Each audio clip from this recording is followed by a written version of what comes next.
सुबह से ही भाग दौड़ कर रही हो, पहले चाय पी लो फिर कुछ करना।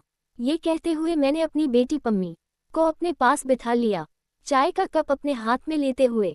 पम्मी ने कहा, अम्मा, गांव की लगभग सभी औरतें आ गई है, क्या मैं मुंह दिखाए रश्म के लिए भाभी को ले आओ? अभी एक दो लोग बाकी है, उनके आते ही मुंह दिखाई के लिए बहू को ले आना। बहू तैयार तो है ना?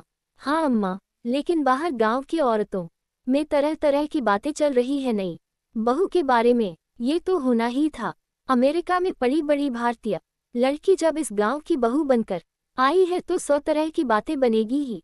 लेकिन मुझे लोगों की बातें सुनकर अपना मन खराब नहीं करना। कुछ हफ्तों में बेटा और बहू वापस परदेश चले जाएंगे, ऐसे में जितना भी समय हमारे पास है वो हंसी खुशी बीत जाए, ऐसा यत्न करना चाहिए। अम्मा, नई बहू से तुम खुश तो हो ना?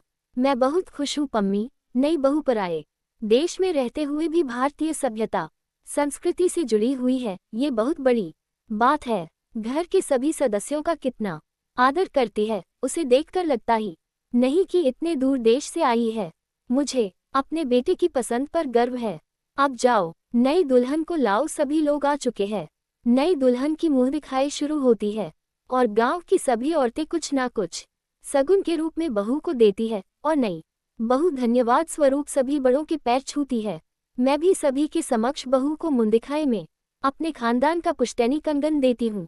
ये मेरी सास ने मुझे दिया था, आज मैं तुम्हें दे रही हूँ। इसे सिर्फ कंगन नहीं समझना बहू, ये हमारे पुरखों का आशीर्वाद है जो पीढ़ी दर पीढ़ी परंपरा के रूप में हमारे परिवार में चली आ रही है।